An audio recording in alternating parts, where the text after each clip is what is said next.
Now, if there is something I used to find solace in, but I'm slowly beginning to hate, it's the label.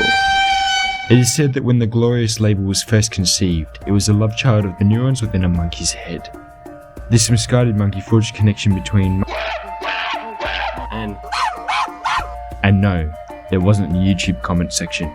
Upon seeing his friend accidentally try the wrong red mushrooms, it was then that this monkey learnt that there was a very good reason for categorization, that the mushroom that allowed them to see the spiritual plane were very different from the ones that sent them to it. However, we humans are only 98% monkeys, and I am very glad for it. I mean, have you seen these guys? I may only be slightly better looking than them, but I'm also only half as smart. Hang on. Anyway, what was I saying?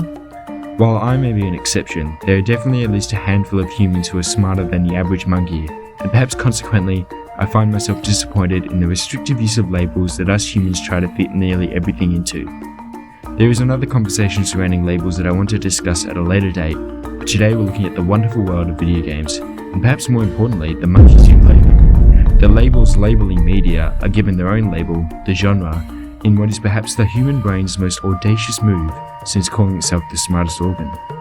Good brain, I know that insulting something I can't fight back is a tempting endeavour, but it's just not in good taste. I learnt that after sending hate mail to the Amish. They still haven't replied. Compared to the label, the genre was invented much more recently. In the 1700s, in fact, by the French. Thought they were busy back then with something or other. Oh well, I guess they're always busy with something. Surprisingly tastefully, however, the French defined the genre as a particular style of art, and the term has been used ever since, growing rapidly in popularity since the 1940s. This was, of course, the most interesting historical thing to happen in the 1940s, and this has not been lost on modern audiences. Today, the term genre is applied to the plays, novels, and music that were around during the 1700s, but it has also begun to define and categorize new mediums such as movies, TV shows, and our own beloved video games. Nowadays, things can be split to genres, subgenres, and even microgenres as a series of labels to describe video games. The need for such specificity shows that there is a gargantuan amount of variety within video games, to the point where it makes me wonder, can genres still be a meaningful classification of them? And if genres are still meaningful, is classifying video games by genre even worthwhile or necessary?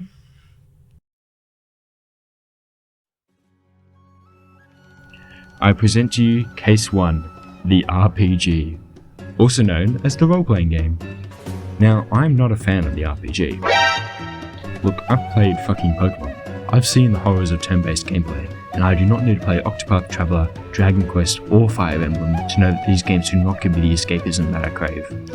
I confirmed as much when I later played the demo for Octopath Traveler. Some art leans in and whispers profound messages to you. Octopath Traveler's demo shouted to me that the right path was the 9th one, just to put it down and would never play it again. On the other hand, it may surprise you to know that I love RPGs, I love Breath of the Wild, I love Stardew Valley, and I also love Undertale, the only game that I have found thus far that has done the impossible, make turn-based combat fun. Now you may be wondering why these are the most basic ass opinions I've ever seen. Yes, you're right, give me a break, I'm working on it. You may also be wondering what common thread ties these games together and makes me love them. Nothing! My reasons for liking these games are completely separate. These games play completely differently, explore different themes, and overall just share very little in common. And yet, these games are all classified as RPGs. The definition of a role-playing game is so unreasonably nebulous that it's led me to the only possible conclusion. RPGs are video games. This sounded more meaningful in my head. What I mean is, all video games are RPGs. The RPG genre is way overstuffed with variety. Let me show you the Venn diagram for video games and RPGs. Boom! It's all RPG, baby! Then we're seeing a game in which you do not play a role. Go on, do it. Yeah, I bet you thought of Pong, well so do I. In Pong, you play the role of a ping pong bat. Huh? Perhaps you thought of a more experimental title like Immortality. I'm one step ahead of you. In Immortality, you play the role of the pervert. In Dark Souls, you play the role of a woman from the Dark Ages.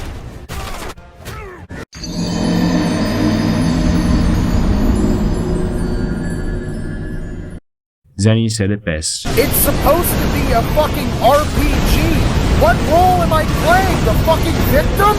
Jesus fucking Christ! Confusion at what the term RPG means is actually one of my earliest memories from the mainstream gaming. When researching Breath of the Wild, I saw that it was classified as an RPG, which was an acronym I hadn't seen before. So I searched up what it meant, and searched up what classified as a role-playing game just after that, and really didn't get a straight answer. I remember my primitive monkey brain just being confused and ended up not bothering with whatever it meant, content to move on and just ignore the term whenever it came up. I hope it's clear that at least from my point of view, the RPG genre has lost a lot of its meaning. Just look at the way RPG is used. If someone tells you a game is a turn-based RPG, that means just about as much to you as if someone describes a game as a turn-based game. This is not just an RPG problem either. The action genre, and God forbid, the adventure genre, are just as unreasonably nebulous as RPG. Until now, I have been too scared to even mention their names, lest I summon their eldritch forms. Have you seen what they put into the adventure genre?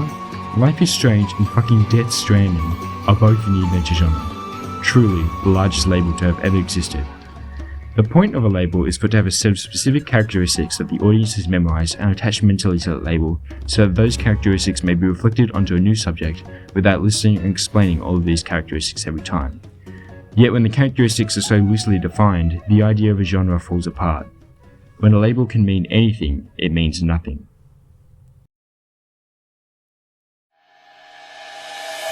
The year is 2019.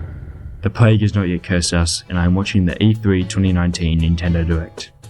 My G, Yoshiaki Koizumi, comes on at the end to give us a final announcement.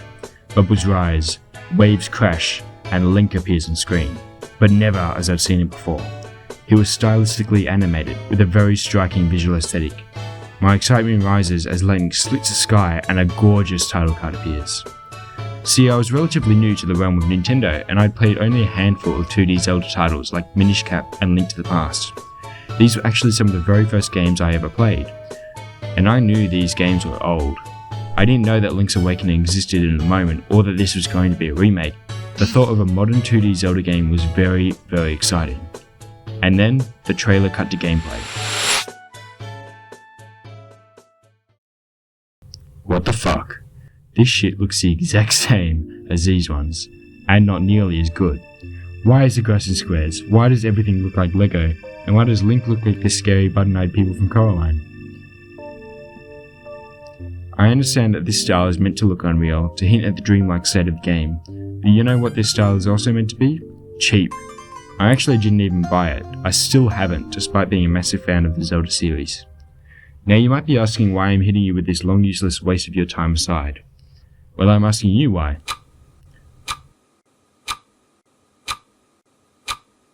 That's right, everything I say is relevant, baby! Don't you ever doubt me again. When a game tries too strictly to follow what has been done before, refusing to be innovative or original, it often ends in disaster. Just look at Immortals Fenyx Rising, or Genshin Impact, who both copied Breath of the Wild.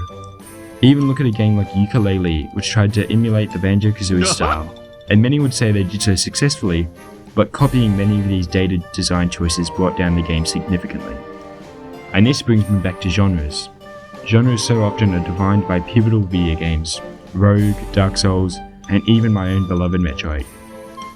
These design revolutionizing games can often be seen as merely templates for new games, particularly by the AAA industry, rather than as something to learn from. I think that some of the discussion around these games is helping this along, with constant comparisons to what has been done before, with debate over how much a game is like another. Consequently, even if some of this is definitely attributable to the desire of big gaming corporations to produce safe, sometimes lazy products, I feel that this in turn can lead to games that try to copy other games rather than take inspiration from them to make something unique. There is an often repeated quote by Picasso: "Good artists copy, great artists steal."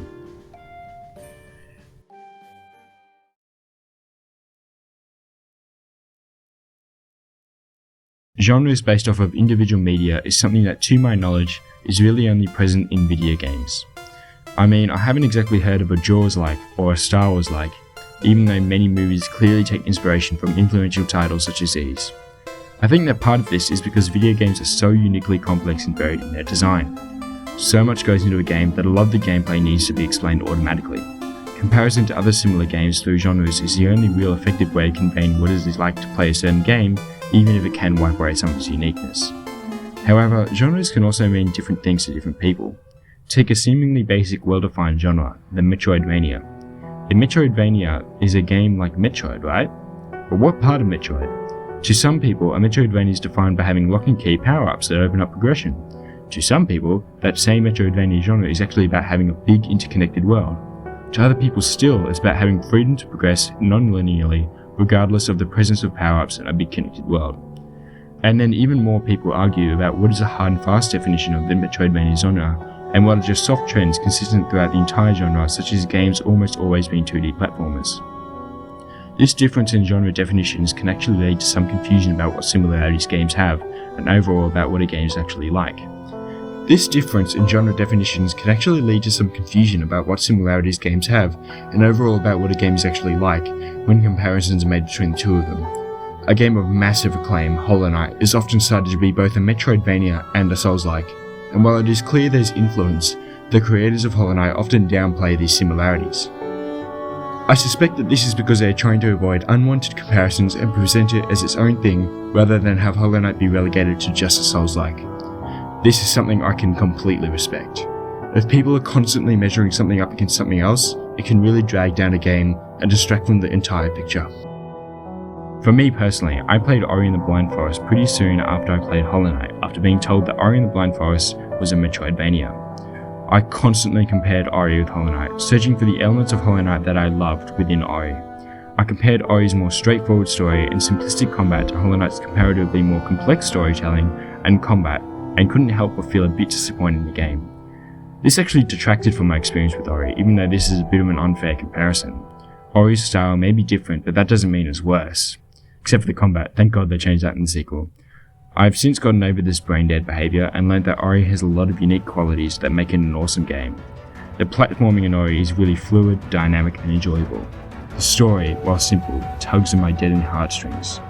But the music and the visuals, they are amazing.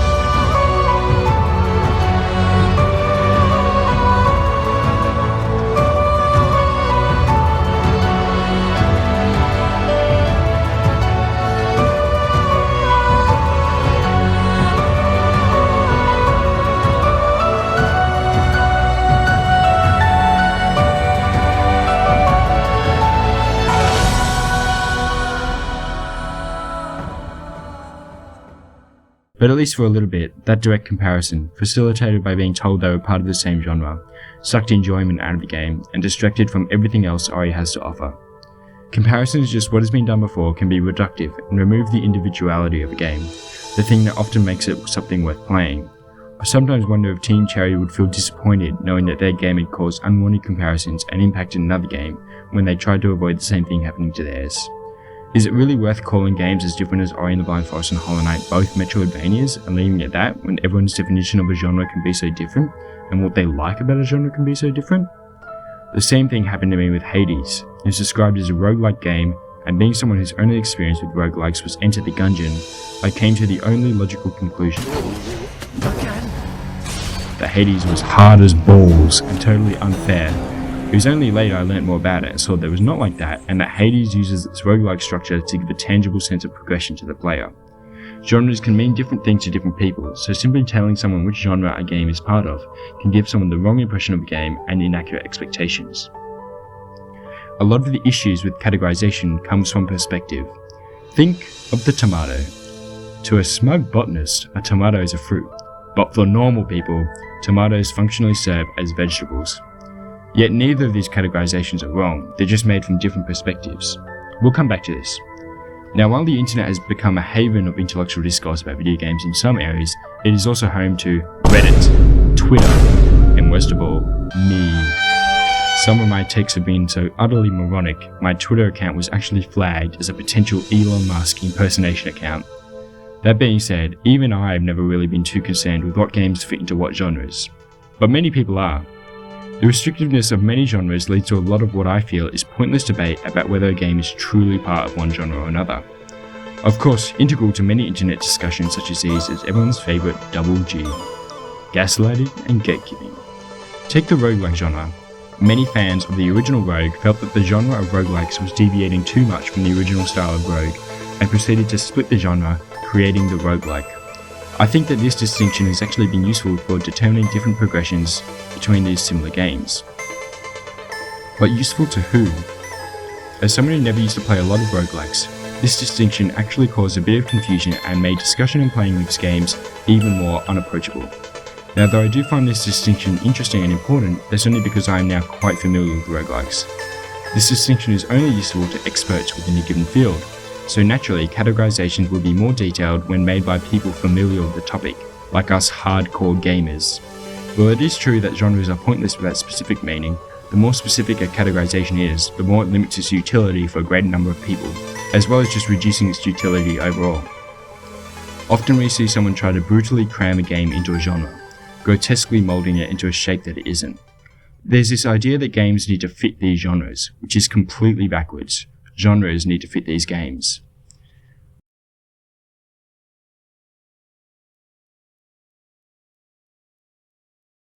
As you can see in my own personal experience, genres have caused a not insignificant amount of confusion in an already complex space.